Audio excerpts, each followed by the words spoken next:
আমরা আমাদের যে কৃষকের যে জমিগুলো আছে সেগুলোতে তামাক উৎপাদন বন্ধ করে সেখানে আমরা কিভাবে খাদ্যশস্য উৎপাদন করতে পারি সেই বিষয়গুলোকে মাননীয় সরকার প্রধানকে বিশেষভাবে নজর দেওয়ার অনুরোধ করছি।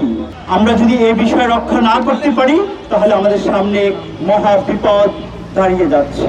চিকিৎসা শাস্ত্রে আপনারা জানেন যে তামাক কোম্পানিগুলো তার ট্যাক্স ভ্যাটের কথা বলে, ট্যাক্স ভ্যাটের বিনিময়ে আমরা পাচ্ছি মাত্র 40,000 কোটি টাকা, কিন্তু আমাদের স্বাস্থ্য খাতে ক্ষতি হচ্ছে 80,000 কোটি টাকার চেয়ে বেশি। তাহলে আপনাদের কাছে বিবেকের কাছে প্রশ্ন করি, জাতির কাছে প্রশ্ন করি, 40,000 বড় না 87,000 বড় না 80,000 বড়? তাই আসুন আজ থেকে তামাককে আমরা না বলি, ধূমপানকে না বলি। আমাদের অসহায় মানুষ, রিক্সাওয়ালা থেকে দিনমজুর শ্রমিক যারা প্রতিদিন তামাক খেয়ে 100 টাকা খরচ করে ফেলেন, আমরা তাদেরকে বোঝানোর চেষ্টা করি তামাক খেলে কি ক্ষতি হয়। সে নিজে অসুস্থ হয়ে পড়ে, তার পরিবার অসুস্থ হয়ে পড়ে, তার সমাজ অসুস্থ হয়ে পড়ে, তার পরিবারে যে ছোট শিশু আছে সেই শিশু অসুস্থ হয়ে পড়ে। দুদিন পর দেখা যাচ্ছে আমার ওই দিনমজুর শ্রমিক ভাই তারা অসুস্থ হয়ে হসপিটালে দৌড়াচ্ছে, দৌড়িয়ে তাদের টাকা নষ্ট করছে কাদের পিছনে?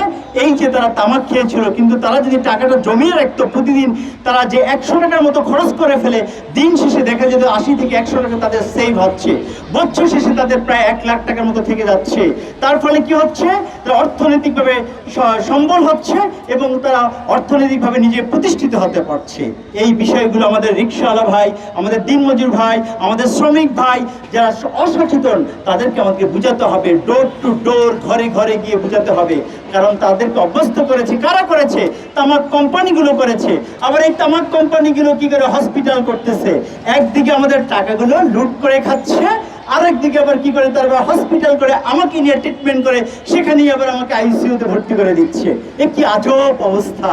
আমরা যদি আজব অবস্থা থেকে বাঁচতে চাই তো এই তরুণ প্রজন্ম, 5 কোটি তরুণ প্রজন্মকে ভয়েস রেজ করতে হবে।